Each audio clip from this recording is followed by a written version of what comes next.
What is up, everybody out there in HeroClix land? This, once again, is Scott Porter, back for a brand new HeroClix unboxing series. This time for the brand new Marvel set, Smash and Destroy. Look at this beautiful art behind me here. You've got Abomination and Hulk just smashing through a brick wall, and you have the same thing on the outside of this particular brick. Yes, it is Christmas morning for all the Hulk fans out there, I would guess. Now, what would be contained in a set called Smash and Destroy? Well, I think on the front we're seeing it. We've got Hulk and Abomination. On the side here, we have the Wrecking Crew, actually. It looks like we've got Wrecker and Bulldozer. Oh, and actually Debris. So not somebody I would expect to see with the two of them. And then underneath that, we've got Juggernaut, and I think that's Quicksand. If you read the Unstoppables series, or Juggernaut and the Unstoppables, or whatever it was called, you would recognize her. And then on the other side, we've got, it looks like the Destroyer armor. We've got Taskmaster. We've got Abomination, Titania, I think, and Harpy there at the bottom. So, what is this set all about?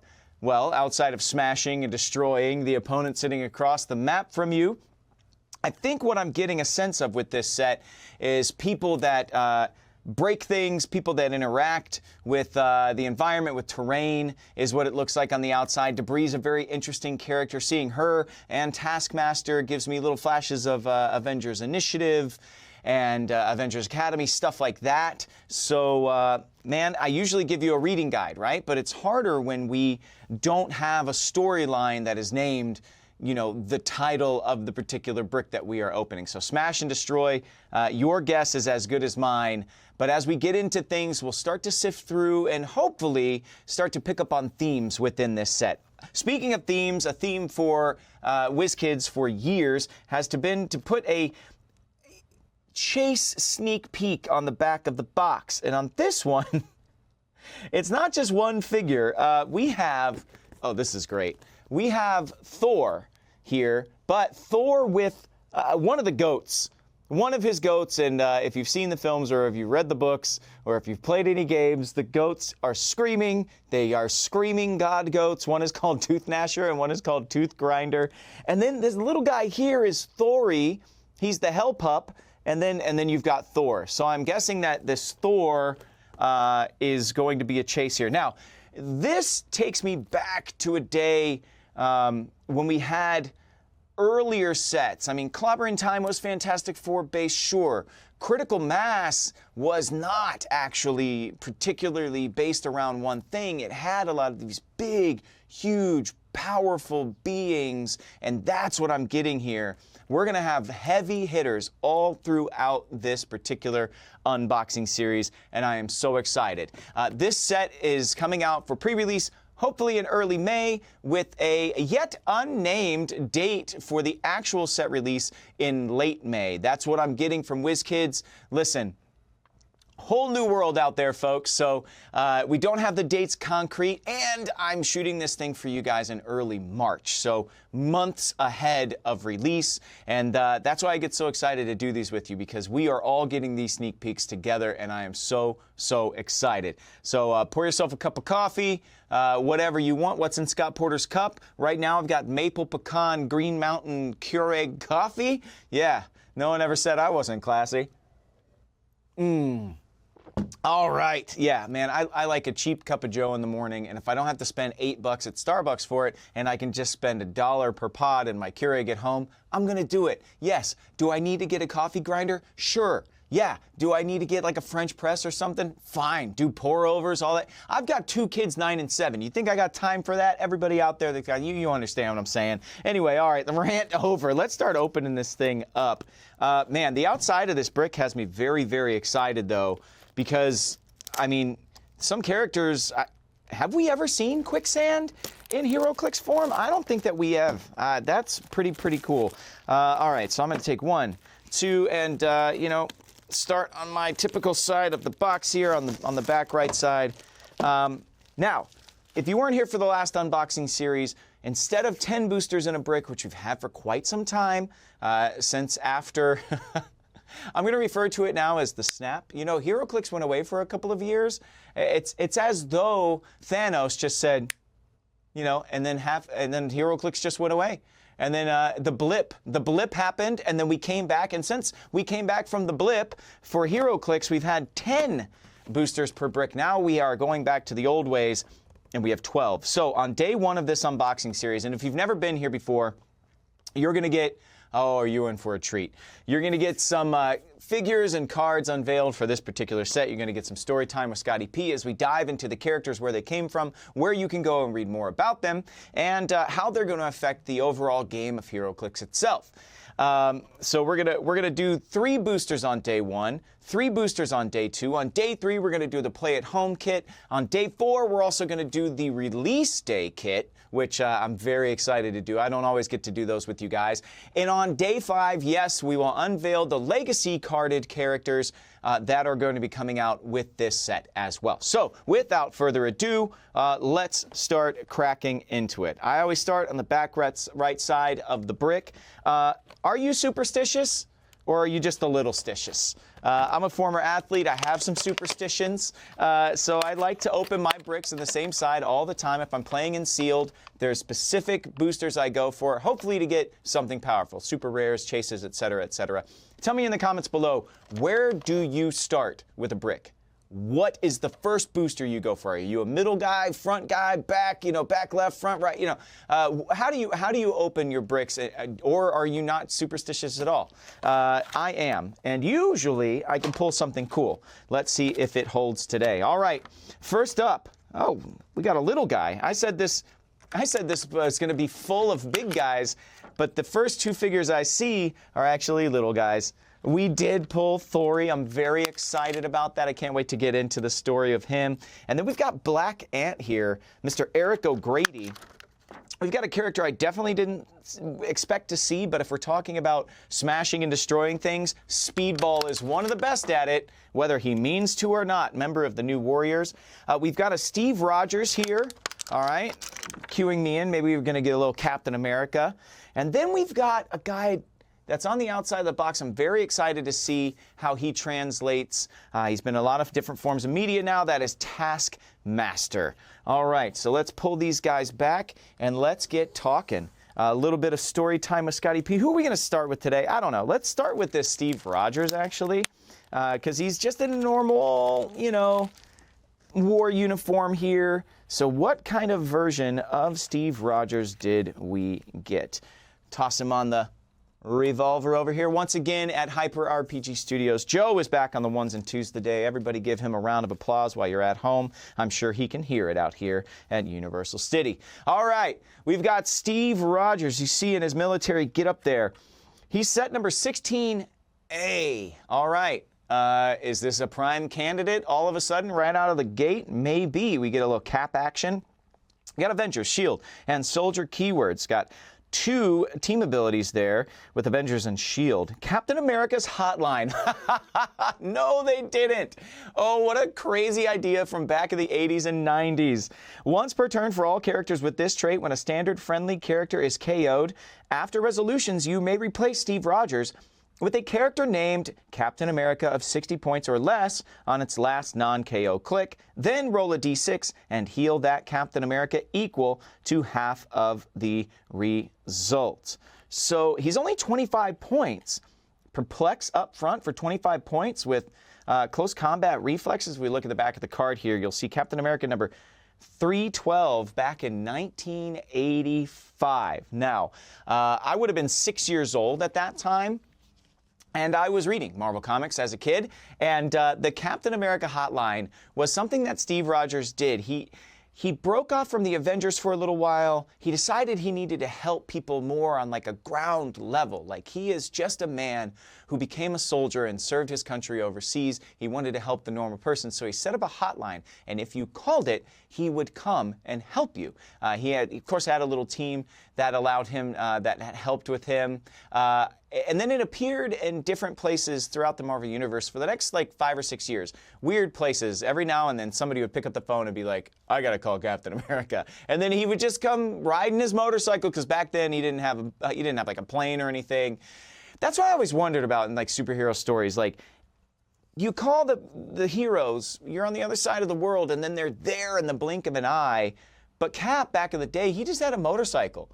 You call him and you're in Vegas, he's like, all right, I'll see you in 2.5 days. Like, hopefully you can hold on for whatever, you know, demons are attacking Las Vegas. Anyway, that is very, very funny. And Sam Wilson, I think, actually used it in the movies as well to try and raise trust with the American people. I think that he set up the Captain America hotline in the movies. So if you only watch the movies and don't read the books, that's not something you have to go back and read. It's not like a super crazy, incredible story. It's just something funny that Marvel did back in the 80s. Something funny also might be something that Speedball is referred to as, member of the New Warriors, and of course he's done many more things. He became a very sadistic version of himself called Penance for a little while, but this is our boy Robbie Baldwin when he was still Speedball.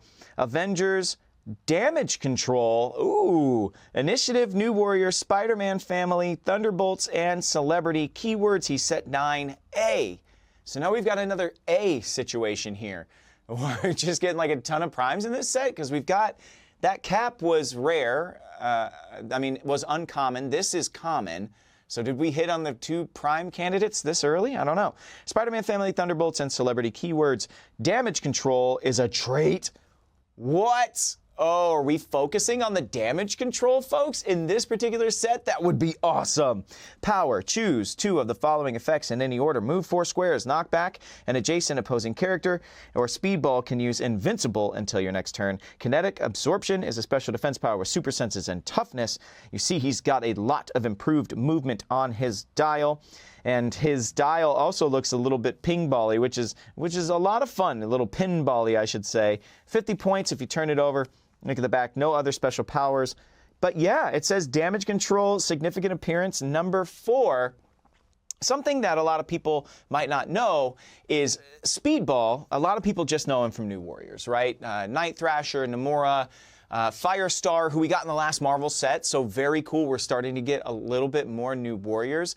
They were a team in the late 80s and throughout the 90s of teens out there trying to do good in the world. They all came at it from a different direction. Justice was a member of the team as well. But Robbie Baldwin was always kind of searching for a place to be. His power allows him to not be injured as he's bouncing all over the place, but he doesn't always have control of it.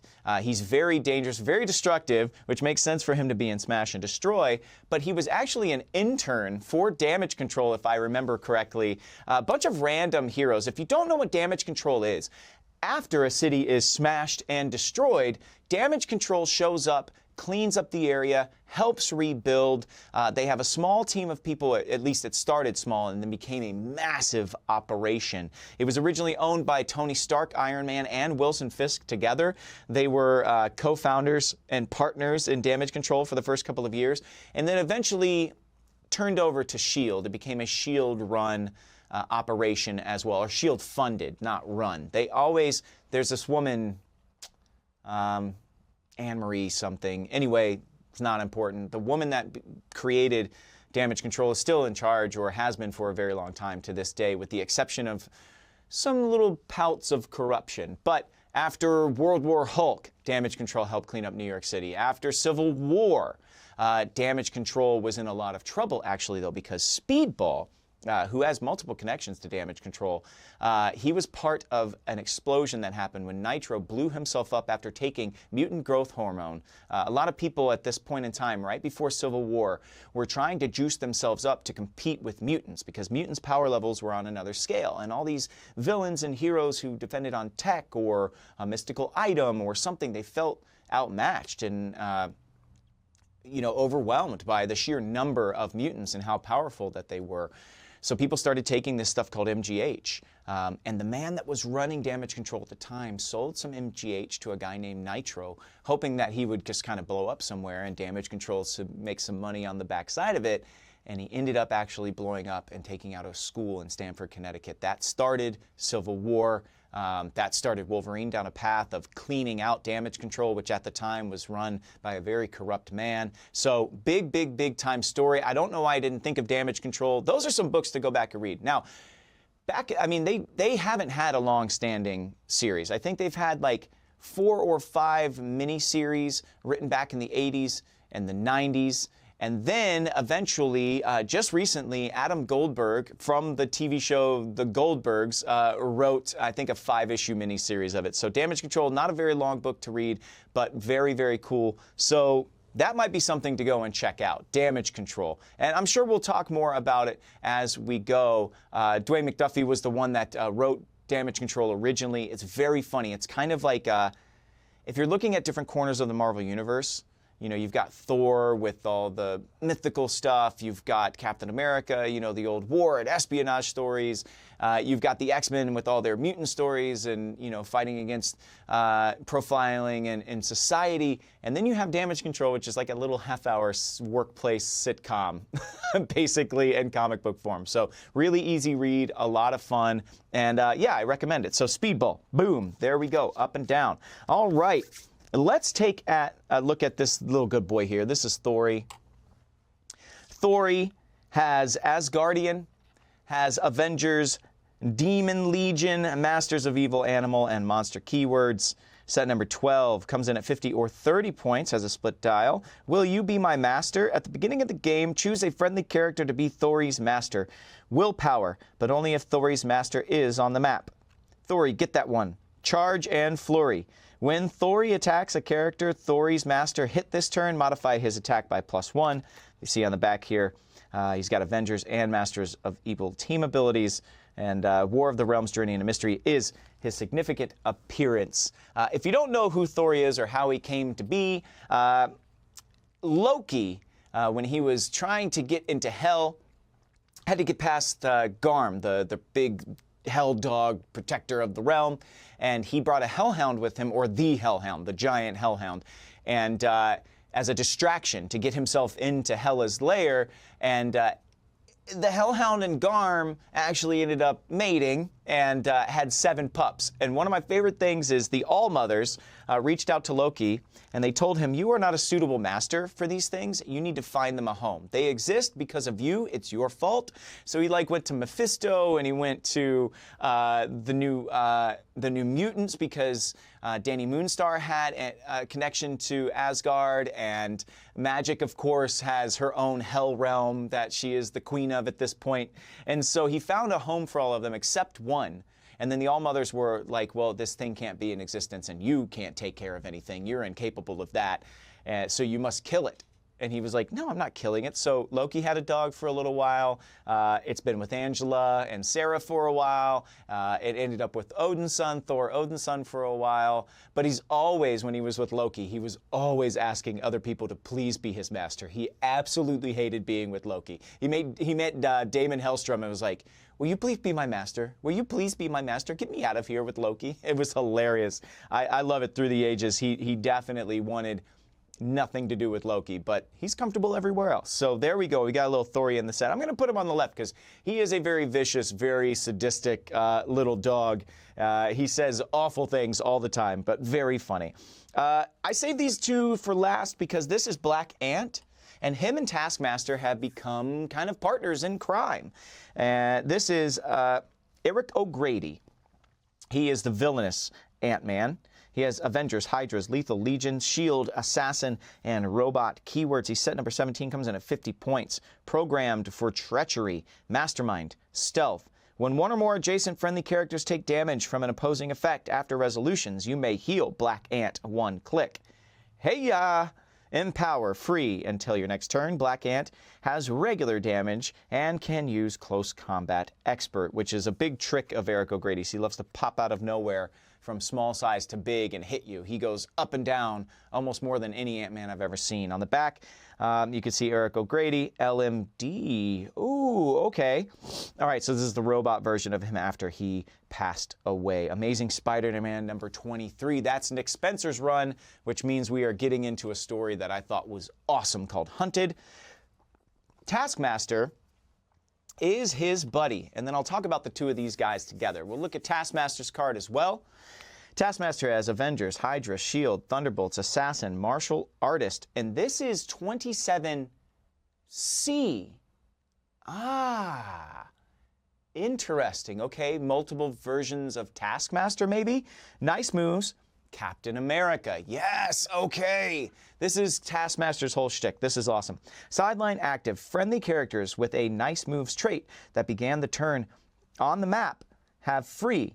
If an opposing character within 4 squares and line of fire was attacked this turn but didn't take damage, replace this character with a 27C Taskmaster. Then you may heal that Taskmaster 1 click, which is pretty cool because you'll be ping-ponging between this Perplex and Outwit that he has at the bottom of the dial there, and he has a special defense power on the back, says that dodge Daredevil did.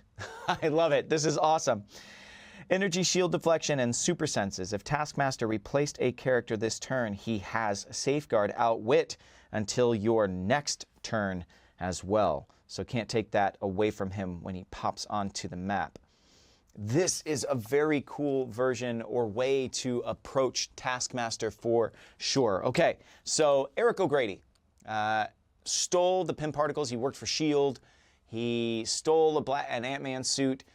He actually worked for Damage Control for a little while as a part of their search and rescue division, but eventually could not resist the fact that he is just not a good guy through and through. Eric O'Grady is Black Ant. He is the irredeemable Ant-Man, a series written by Robert Kirkman.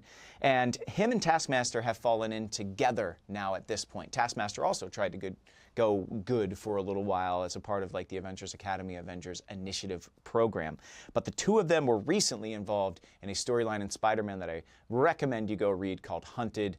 Involves Kraven, involves Taskmaster and Black Ant, and all of the animal totem villains that you have in the Spider-Man mythos, right? His rogues gallery is full of Vulture and Rhino, etc., etc., and Kraven was hunting them all down. And the way he did it was to have these two guys go after them. Now, Eric O'Grady died a little while ago, but was brought back as an LMD. He's the Black Ant. He's a little bit more powerful, way more durable now, but still has the same personality. So this is a very, very cool way to deal with these two partners in crime now. So Black Ant and Taskmaster, there you go. Let's open up the next booster. So no copper yet, no bronze yet, no super rares or anything yet. Hopefully we will get one in this. All right. Ooh, okay. Yes. Oh, I'm so excited. It seems like they are leaning into the storyline I was just talking about pretty heavy, actually, because in this particular in this booster, we have Kraven. We have Arcade, which I'm very excited about. The two of them were teaming up in Hunted as well. We have Rhino, who was a massive part of that storyline. Then we have the cover boy himself. We have Hulk, and you can see just how much bigger he is than the rest of these guys. I mean, Rhino, pretty good size on him as well. And then we have a character you don't see all that often, but has his ties to the Hulk, and of course is a big smashing and destroying monster. If you don't know, that is Zzzax. We also got an item, which I will show you, or a piece of equipment, which I will show you in just a second, that has me very excited as well. Okay, let me pull these guys back, and we'll jump into them. All right, man, where to start with this particular booster? Let's just start with the man himself. We'll start with Hulk here. Boom. Okay. Hulk actually on the top of the box as well, but looks a little bit different on the top of the box than this sculpt. So looks like we'll get multiple versions of the Hulk. Man, look at that guy though. See all the muscles flexing? See all the rips in his purple pants? This particular one is Hulk 1B. Okay, Avengers, Defenders, Brute, Monster, and Scientist. Hulk is stronger is his trait. When Hulk KOs an opposing character of 30 points or more, after resolutions you may replace with a character named Hulk of 100 points or less, and he comes in at 70 points. So he's kind of leveling up in that moment. We've got Gamma Smash, Quake, but hit characters are dealt 3 damage instead, and that is a special attack power that's on the last half of his dial. In the back, you see he's got Avengers team ability, nothing else going on back there. Incredible Hulk, 1970. So I don't actually know what happens in that particular issue. I can't sit here and pretend that I do, but kind of cool, this concept of he can level up to a stronger Hulk if he KOs a character of 30 points or more on the front there. And like I said, he is a B-style character. So these characters I pulled in the first booster that I was going, okay, we've got A's and B's, A's and B's. Well, Speedball, could that be Penance as an A and B? Is that a prime or not a prime? We've got this C version of Taskmaster. So clearly we're getting an A and B as well. Now we've got a B version of the Hulk. Seems like this set has a lot more figures in it than I expected it to have, especially if we're having this many A-B options just in the first 2 boosters. Pretty crazy. Let's go to Arcade next. I absolutely love this dude. So great. Assassin and Robot. Oh, this isn't the actual Arcade. Trapped murder bots. When Arcade is KO'd by an opponent's attack, after resolutions, roll a d6. On a 1 to 3, give the attacker an action token. On a 4 to 6, deal the attacker 1 penetrating damage. Protected Pulse Wave. Some pretty good stats here. You got some range combat expert. You got some Blades, Claws, Fangs. If you look at the back of the card, Masters of Evil, Murder World, game over. All right. Awesome. Okay. Arcade has been a part of some of my favorite stories in Marvel over the past decade or so. Avengers Arena takes the old Avengers Initiative and Avengers Academy kids, as well as some other kids, and puts them on an island, Hunger Games style, and makes them fight their way out. Arcade put them in there, and it's such a cool story. Definitely worth the read, Avengers Arena. I know I've talked about it before. The thing is, this new Murder World story, it wasn't really a issues 1 through 5 Murder World. It had one-offs in different characters' lines. So Murder World Spider-Man, Murder World Avengers, Murder World X-Men. What ends up happening is it's like Squid Game. 200 people are invited to play this game. The winner gets $100 million and gets a brand new life, brand new name. They can start over, right? 200 contestants end up, and then it's like aired on the dark web, and he makes a ton of money doing it. But what happens is, why it's Spider-Man, why it's Avengers, why it's X-Men, is these contestants have to fight their way through this murder world that is filled with these incredibly dangerous robotic versions of those superheroes. So all the Spider-Verse characters in Spider-Man, a bunch of Wolverines in the X-Men one, and of course the Avengers, and they are set to kill. Those lasers are not set to stun, not anymore. And they just start picking this group of 200 off.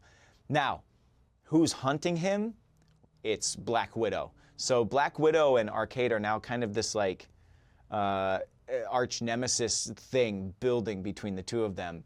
But over the past, decade or so, Arcade has been doing some really cool stuff in the Marvel Universe, and the Murder World storyline that just happened is awesome. How did he get his robots so incredibly powerful? When S.H.I.E.L.D. shut down for a little while, Hydra swooped in and stole the LMD life model decoy technology, and they had just moved up to like this new Mark 7 or Mark 8 or something like that. Incredibly dangerous and very easily programmable life model decoys. Hydra stole it. Arcade stole it from Hydra. So everybody's kind of hunting this guy in Murder World. You've got Hydra agents hunting him down. You've got Black Widow hunting him down. You've got S.H.I.E.L.D. hunting him down. And so it's very cool to see what happens when the LMD stuff falls into the wrong hands, which we've actually seen 2 of already with Black Ant and now with Arcade. So really cool. Can't wait to see what the actual Arcade is going to do in this set. All right, moving on. Let's take a look at one of my favorite Spider-Man villains in Rhino. Sculpt is fantastic, and he is, set 29A. Guys, we are getting so many figures in this set, it's crazy. Magia Sinister Syndicate, Animal Brute, and Ruler Brute. That is a word that I'm going to say for this Smash and Destroy set. We are going to get brutes out the wazoo, I think, with Rhino being one of them. I'm Rhino. Unique modifier. When a friendly character uses charge, modify their speed by +1. Oh, that's awesome. When a friendly character uses charge. Friendly characters with the Sinister Syndicate team ability can use charge, including Rhino. So everybody that's a Sinister Syndicate member can use charge. Very, very cool. I'm Rhino, I knock things down. Super Strength. If Rhino destroyed one or more pieces of blocking terrain this turn, modify his damage by +1. Very, very cool. On the back, Alexei Sistevich and Amazing Spider-Man number 334 back in 1990 is the significant appearance. However, in the storyline I was just talking about with Kraven and the Hunted storyline and Nick Spencer's Amazing Spider-Man run, he becomes a new member of a new variant of the Sinister Six called the Savage Six with Tarantula and Vulture and Rhino, a couple other members. Very, very cool version of the Sinister Six. So excited to see if we'll get some of those figures in this set as well. Let's take a look at Zzzax here. Zzzax is set number 21, Brute and Monster, grounded by water, poison. At the end of your turn, if Zzzax occupies water terrain, deal him 1 unavoidable damage. Awesome. You see he's got 10 clicks there. He comes in at 100 points or 60. He's got a split dial. Pretty heavy damage dealer. He has flight. He has 5 range with 2 targets. Pretty beastly dial there. If you aren't familiar with Zzzax, you can see on the back there, Hulk number 36 back in 2011. It's a significant appearance for him. He's taken on the Avengers. He's taken on Hulk as well. He's actually linked himself into General Thunderbolt Ross, actually took his consciousness for a little while in a storyline in The Incredible Hulk. So has a lot of ties to the Hulk. But that water power, one of the funniest things, the first time he was defeated, I believe it was Hawkeye, and he hit him with a conduction arrow that he shot, that he connected with Zzzax with, that had a line that led all the way to the Hudson River. So Zzzax, the first time he existed, I think, was destroyed by the Hudson River because of Hawkeye. One little arrow and one little metal rope. There you go. All right, Kraven, moving on. 8A, another A. Oh my gosh. This is crazy. We got Savage Land, Animal, Brute, Martial Artist, Warrior keywords. Yes, this is Hunted. This is the storyline. I can tell by the trait Sons of Kraven at the beginning of the game. For all friendly characters with this trait, choose a keyword.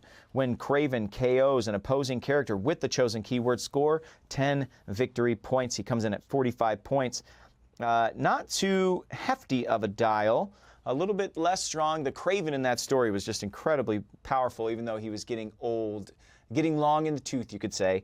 On the back, you've got Amazing Spider-Man 16 from 2019 as the significant appearance, and he has a Sinister Syndicate team ability. So here's the deal. Kraven, right? Everybody knows the death of Kraven, incredible, incredible storyline.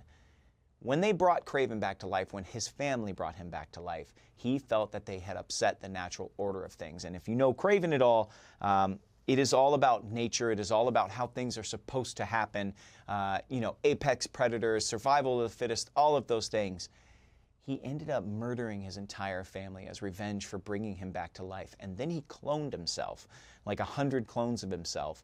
And then he sent his 100 sons out into the world and said, don't return here until you have defeated the beasts that I'm sending you to defeat. He basically sent them all on these impossible tasks to go hunt these animals. What happens is only one son returns with a giant bag on his back. And Kraven's like, where are all your other brothers? And he starts to cry. And the son tells him they were hunted. He hunted all of his other brothers and killed all of them. He is the only clone left, the only son of Kraven left. So I'm guessing that B is going to be that son of Kraven.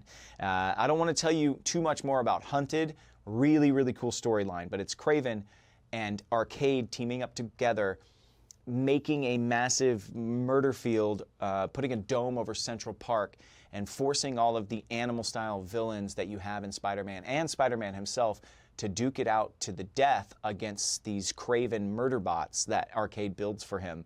And there are a number of villains that eat it in this storyline. It's very, very cool. I'm excited to see that as a sub-theme in this set. All right, we got one more thing in this set, and it's a wrecking ball. Now, I can show you up here in this up close, the wrecking ball, and then I can put it on the stand.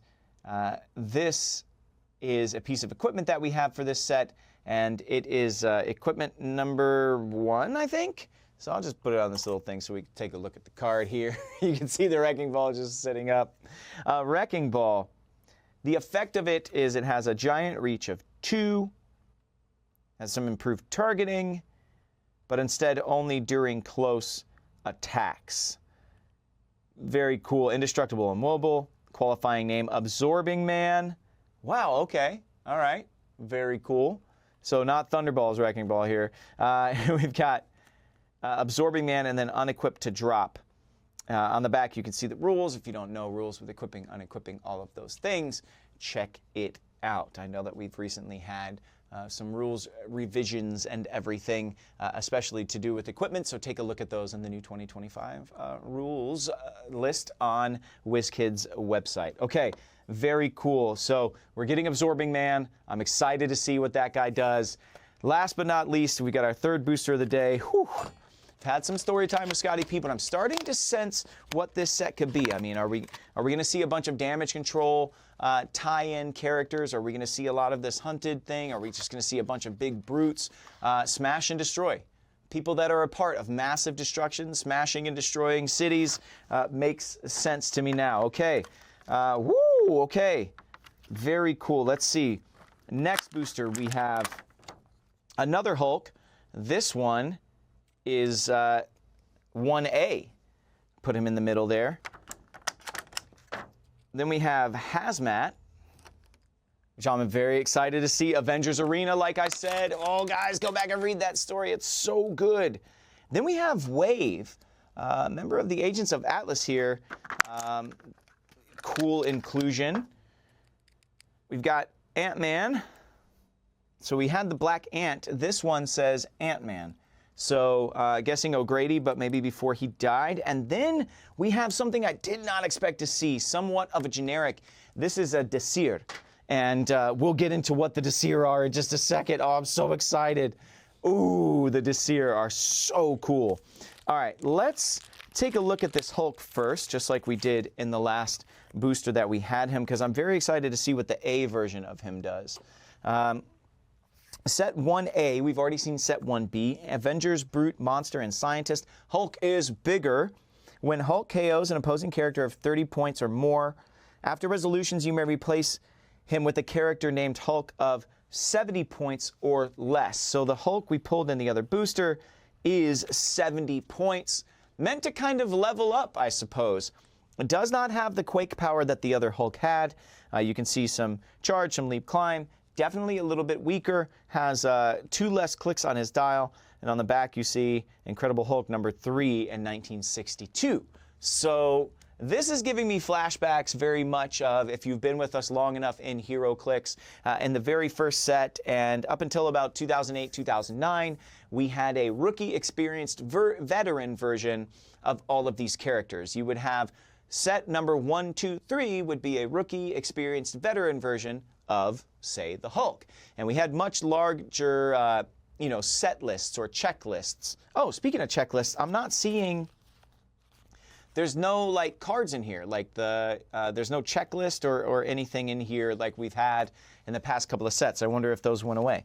But this very much harkens back to, I think, rookie experienced veteran version. So I wouldn't be surprised if we don't have a C version that's 100 points, or 100 points, because this says 70 points or less, and you go up to the 70-point level, and then go up to the 100-point level. That's probably going to have a little bit more. But like I said on the top of the booster, you have a Hulk, but he doesn't look like this. It has long hair. It's like busting down a brick wall. So maybe we've got this version of the Hulk, and then later in the set got a much bigger, badder version. I mean, there have been so many intense versions of the Hulk the last few years. I mean, if you're talking Al Ewing and his Immortal Hulk run, where you have all these different versions of the Hulk. You've got Joe Fixit.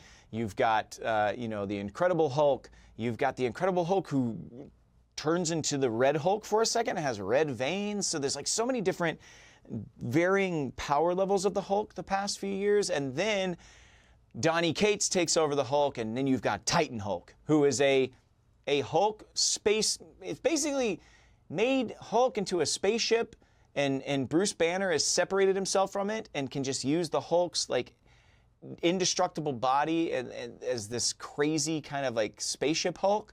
And then eventually the Hulk has a Hulk of itself. So when Bruce Banner hulks out, the Hulk is there. When the Hulk hulks out, you get this concept called Titan Hulk. So are we going to see how much smashing and destroying can the Hulk do in this set? I don't know. But I mean, shoot, let me know in the comments down below if you've read Donny Cates' run. How expensive do you think Titan Hulk would end up being? The Hulk's Hulk. How many points to make that doable in HeroClix? Let me know in the comments below. Okay, let's look at Ant-Man next. Oh yeah, this is really cool. Okay, we've got Avengers, Damage Control, Shield, Thunderbolts, and Warrior keywords. Damage Control, shrinking past the rubble, power. Ant-Man and adjacent friendly characters can use Tiny and improve movement for blocking terrain this turn. So he worked with Damage Control and would shrink himself down as part of the search and rescue team. Him and actually Bill Foster's son or grandson or nephew, Tom Foster, who was the second Goliath, was a part of that search and rescue unit as well. So Damage Control definitely having a little bit of a far reach here. If you look at the back, Irredeemable Ant-Man #7. So Eric O'Grady tried to go straight for a while, worked for Damage Control, but really what he was doing, and this is such a cool thing with Damage Control, is when these battlefields are left over, all this alien tech, all this old Starkware, all these old weapons, all these valuable jewels and gems and things are left behind as a part of these battles, buried in rubble, sometimes forgotten. And Damage Control has evolved from just a construction company that would help rebuild a city to now having a storage vault underneath their headquarters that is in like a pocket universe that is just massive, and it's filled with all these artifacts. I mean, they've got old Sentinel heads down there, they've got old gems down there, they've got an egg of Galactus down there. I mean, they've got all of these crazy things. And so Eric O'Grady saw it just as another way to, like, you know, grift some stuff on the side. He'd shrink down, he'd go, he'd rescue a human, but also steal all their stuff at the same time. And that's how he made some money for a little bit of time. I don't know if that was in Kirkman's run, or I can't remember where that was, but that's the gist of it. So I love that Damage Control is having this little bit of reach in this set. Really, really cool. Okay, let's talk about the Disir. Boom. Okay, the Disir. Asgardian, Monster, Mystical, and Warrior. This is set 15A. Jeez, we are getting so many characters. As soon we will be sated. When an opposing character is KO'd, Disir and adjacent friendly characters modify their attack by +1 this turn. So we've got an uncommon generic here. Comes in at 30 points, has some hypersonic speed, Blades, Claws, Fangs, very deadly. They are also Mystics team ability. Eesh. Ouch. If you look at the back, you see Angela, Asgard's assassin, #4, as the significant appearance. If you don't know who the Disir are, Odin's dad, Bor, the All-Father before Odin became the All-Father, had his Valkyries, but these Valkyries turned on him, so he cursed them to become undead and live forever and banished them to hell. And they now work for Hela. They are the Disir, and they have this, they're basically like her vampire zombie gophers. When she needs somebody brought to her, she sends the Disir. And what they do is they say their name out into the universe, and it's just a whisper that sticks in your head. And then when you say their name out loud, boom, it's an invitation, and they are upon you, right? They don't have like Heimdall's power where they can use all these different Bifrosts and stuff, so they have this enchantment instead that allows them to travel to you. Such a cool concept, and really cool to see it in Clix form. So anyway, that is the Disir. Let's look at Hazmat next.